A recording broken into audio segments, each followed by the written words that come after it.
दोस्तों, हमारी सीरीज चल रही है जॉन वेलेंट की बुक द टाइगर। इस कहानी में व्लादिमीर मार्कोव नाम के शिकारी को टाइगर ने बदला लेके मार दिया था। पिछली कहानी प्लेलिस्ट में है, आगे की कहानी कंटिन्यू करते हैं।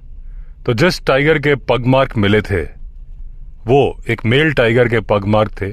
उसकी उम्र रही होगी करीब 6 साल, वजन रहा होगा करीब 250 किलो, और वो अपने प्राइम में एक बड़ा टाइगर था, यानी कि डोमिनेंट टाइगर था। और पावर इतनी थी कि 10 फीट ऊंची फेंस को भी छलांग मार के पार कर सकता था। मेल टाइगर सिर्फ पग मार्क से ही नहीं, चेहरे से भी पहचान में आ जाता है। मेल टाइगर का चेहरा बड़ा होता है, हल्की हल्की मेन यानी कि अयाल जैसे कि लायन में होते हैं वो मेल टाइगर में होते हैं, जबकि फीमेल का चेहरा थोड़ा सकरा या थोड़ा नुकीला सा होता है। नाक देख के भी मेल टाइगर का अंदाजा लगाया जा सकता है। तो जब मार्कोव को टाइगर ने मारा और उसके बाद पहले दिन एक जगह रखा और उसके बाद जब आगे कैरी किया तो टाइगर बीच बीच में हॉल्ट ले रहा था। उसके पैरों में चोट थी, वो बीच बीच में अपने घाव अपनी जीभ से सहला रहा था। ये जो टाइगर था इसे मार्कोव की हर स्मेल पता थी। सिगरेट, वोदका, जहां जहां मार्कोव जाता था वो रास्ता इस टाइगर को मालूम था। मार्कोव ज्यादातर उस कैरामैन वाले बेस कैंप में जाता था, वहां उसकी सारी जरूरतें पूरी हो जाती थी।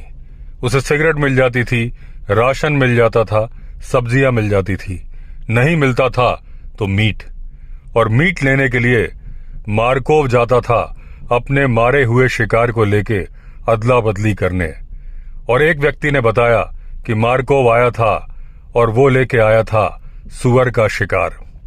यूरिट्रस को जब मालूम चला कि सुअर का मांस बेचने के लिए या अदला बदली करने के लिए मार्कोव नीचे गया था, तो यूरिट्रस को समझ में आ गया कि ये वही मांस है जो मार्कोव ने टाइगर से चुराया था। टाइगर सेंट मार्किंग करते हैं और ऐसे इलाके में सेंट मार्किंग करते हैं जो थोड़ा शेड में हो, ताकि उनकी मार्किंग ज्यादा दिनों तक चले। अपनी सेंट मार्किंग से टाइगर ये भी पता लगा लेते हैं कि वो सेंट मार्किंग मेल की है कि फीमेल की है। ये टाइगर जब मार्कोव को ढूंढ रहा होगा तो ये कैंप की लैट्रिन से आने वाली स्मेल से पता लगा रहा था कि कौन है, उसने क्या खाया है। मार्कोव के कैबिन से उसे जंगली सुअर की स्मेल आ गई, जो कि मार्कोव ने उससे ही चुराया था। एक टाइगर के भोजन के मेन्यू में बहुत सारी चीजें होती हैं, जिसमें मांस तो होता ही है, इंसेक्ट्स भी होते हैं, छिपकलियां भी होती हैं, यहां तक कि गाय का गोबर भी टाइगर खा सकता है, बेरीज भी टाइगर खा सकता है। लेकिन वो टाइगर किसी के कैबिन की दीवार खा जाए, ये बात समझ में नहीं आती। लेकिन यूरिट्रस के समझ में आ गया था कि टाइगर ने या तो मार्कोव को सूंघ लिया था या फिर अपने उस जंगली सुअर को सूंघ लिया था जिसे मार्कोव ने चुराया था। और टाइगर ने तहस नहस कर दिया था मार्कोव के कैबिन को।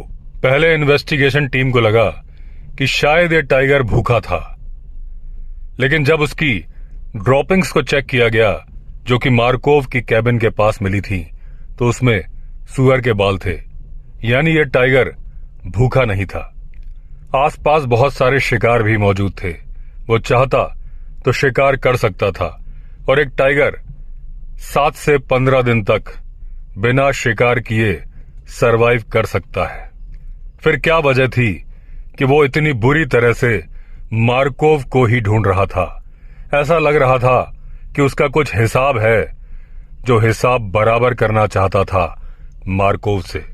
मार्कोव पर हमला करने के बाद टाइगर उसी इलाके में बना हुआ था, और जो कैंप का वॉचमैन था उसका कैबिन उतना स्ट्रांग नहीं था जितना कि मार्कोव का था। वॉचमैन कैंप के अंदर ही था, बाल्टी में ही यूरिनेट कर रहा था और खिड़की से झांक झांक के देख लेता था।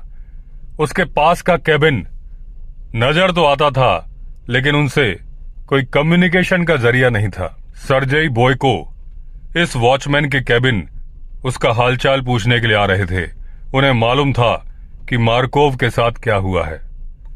बोयको की गाड़ी की आवाज सुन के टाइगर साइड में हो गया और जब बोयको गाड़ी से उतर रहे थे, वॉचमैन ने दरवाजा खटखटा के बताया कि यहां पर टाइगर है, अंदर मत आओ। लेकिन बोयको फिर भी आ गए।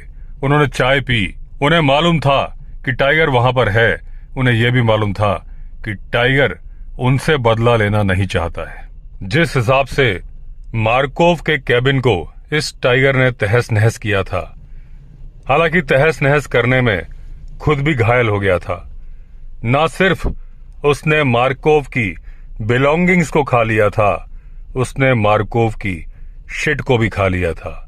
यह टाइगर बहुत ज्यादा गुस्से में था और इस गुस्से को क्या नाम दिया जाए, यह सोचने का विषय है। इस टाइगर ने मार्कोव की गोली भी खाई थी और मार्कोव का मांस भी। 7 दिसंबर को यह टाइगर कैंप से दूर चल पड़ा, बिकिन की तरफ। इसका हार्ट इतना बड़ा था कि एक बच्चे के सिर के बराबर था और वो हार्ट जोर जोर से धड़क रहा था। उसके अंदर अच्छा खून भी था और उसके अंदर बुरा खून भी था। यूरी ट्रस्ट को शक था कि मार्कोव ने टाइगर को बहुत ही क्लोज रेंज से मारी है गोली, अपने कैरावैन से ही। हालांकि हुआ ऐसा था कि जब मार्कोव हंटिंग के लिए जंगल में जा रहा था अपने शिकारी कुत्तों के साथ, कुत्तों ने टाइगर का सेंट ट्रेल, यानी कि वो रास्ता जिससे टाइगर गया था, टाइगर की गंध सूंघ ली और सूंघते सूंघते वो एक ऐसी जगह पर पहुंच गए जहां पर ताजा शिकार पड़ा हुआ था, सुअर का। और जाहिर सी बात है कि उसे मारा था टाइगर ने। कुत्तों का बिहेवियर देख के व्लादिमीर मार्कोव समझ चुका था कि टाइगर आसपास नहीं है।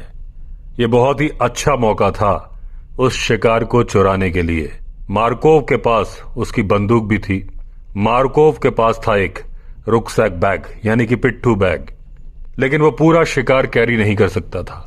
तो उसने जितना ज्यादा वो कैरी कर सकता था उतना हिस्सा उस शिकार का चुरा लिया और जल्दी से आ गया अपने कैबिन में, यानी कि उस कैरावैन में। लेकिन मार्कोव ने उस शिकार को अपनी कैरावैन में नहीं छिपाया।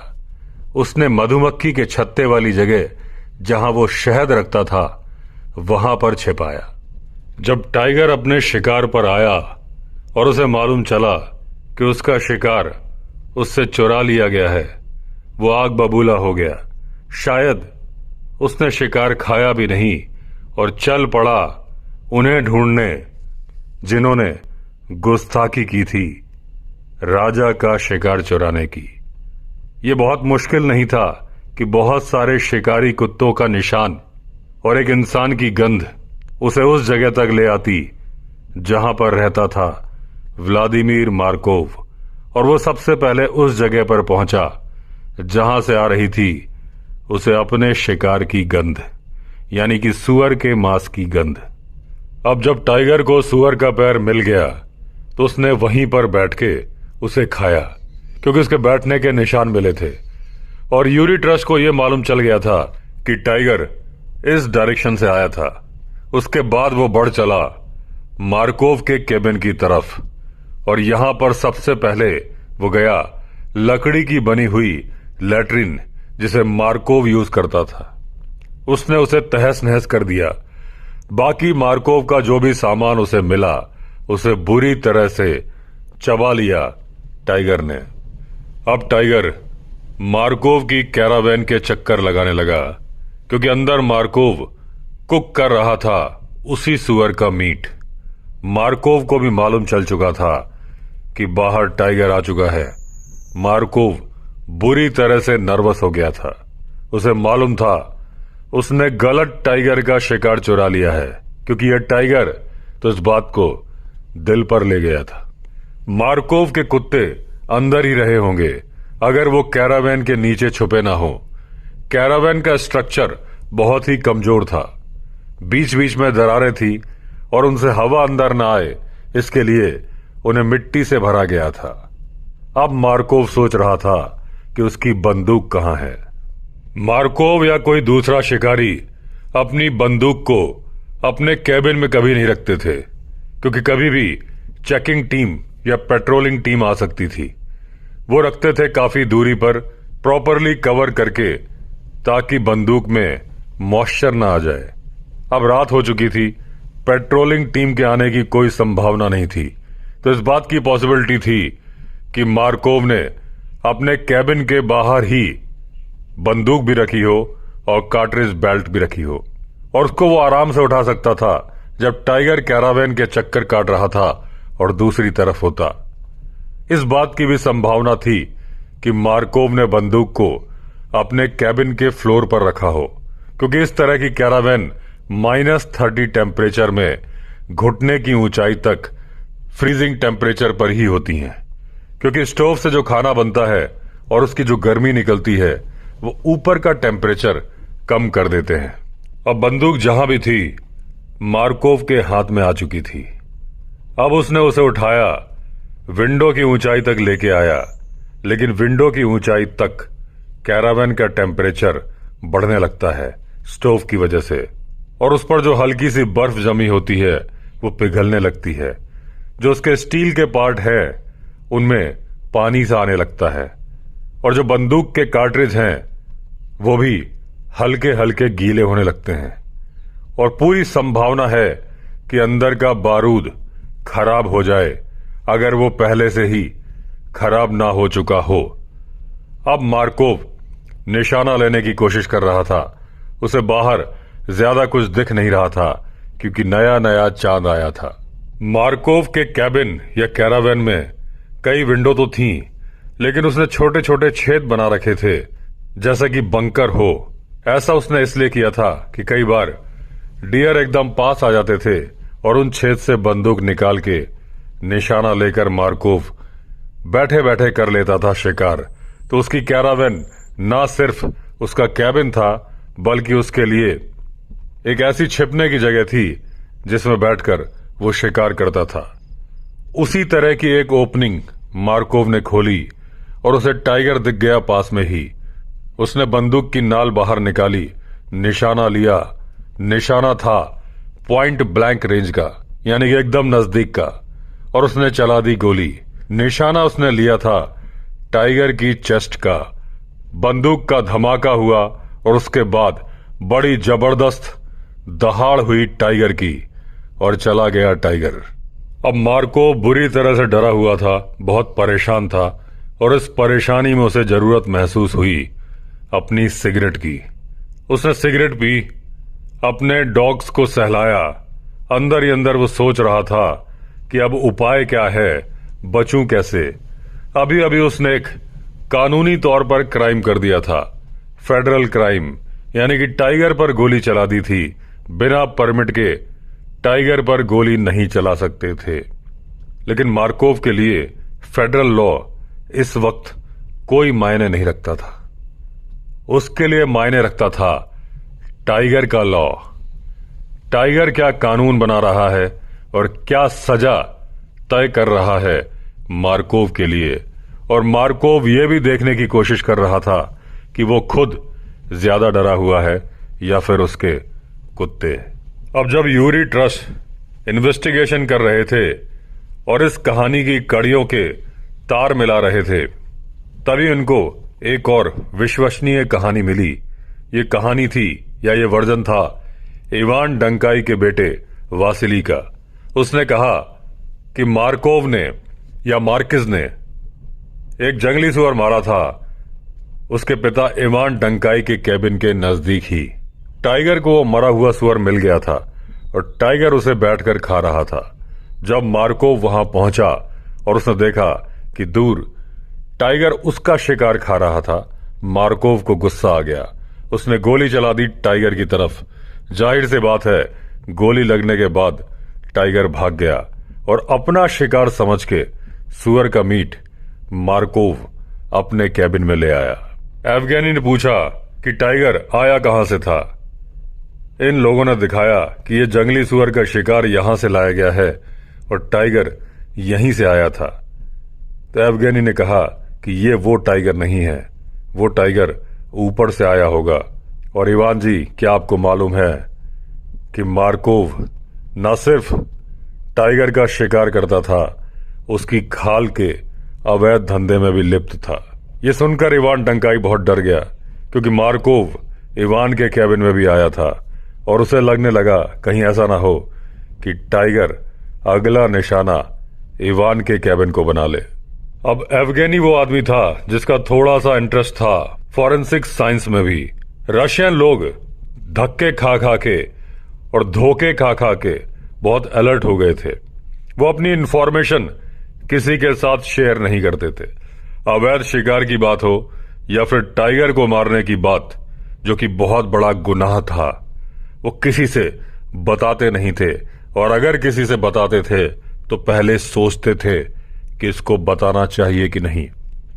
तो अगर टाइगर के शिकार की कोई खबर थी तो यूरी ट्रस्ट, जो कि इंस्पेक्शन टाइगर यूनिट का हेड था, उससे इंफॉर्मेशन शेयर करने की बजाय लोकल लोग शेयर करते एवगेनी से, जिन्होंने उनकी ट्राइब में ही शादी की थी और उसे वो अपना आदमी समझते थे। अब एवगेनी का वर्जन था कि इस साल टाइगरों के लिए बहुत बुरा समय था, क्योंकि जंगली सुअर किसी बीमारी से मर रहे थे और उन्हें खाने के लिए मिल नहीं रहे थे। हो सकता है अब ये वाला टाइगर अपनी टेरिटरी को छोड़कर दूसरे की टेरिटरी में आ गया था। इसे मिल गया एक जंगली सुअर, ये रोड पर ही उसे खा रहा था। तभी वहां से गुजर रहा था व्लादिमीर मार्कोव अपने कुत्तों के साथ। उसके कुत्ते टाइगर की तरफ दौड़े। टाइगर ने एक कुत्ता मार दिया और व्लादिमीर मार्कोव ने गोली चला दी टाइगर पर, क्योंकि उसके पास सोचने का वक्त नहीं था। जरा सी देर में, कुछ सेकंड्स के अंदर जो मार्कोव को ठीक लगा उसने वैसा किया। अब यह मार्कोव का दुर्भाग्य था कि टाइगर ने उसकी गंध पहचान ली और वो उसे ही ढूंढ रहा था। उस इलाके में बहुत सारे लोग थे, कई सोल्जर्स थे, कई मधुमक्खी पालने वाले थे, कई लकड़हारे थे। उनकी गंध के आसपास टाइगर घूमा, किसी से कुछ नहीं बोला, क्योंकि उसे चाहिए था व्लादिमीर मार्कोव। वो सिर्फ ढूंढ रहा था मार्कोव को। और ये बात जब मार्कोव को मालूम चली तो वो छोड़ के भाग गया उस इलाके को।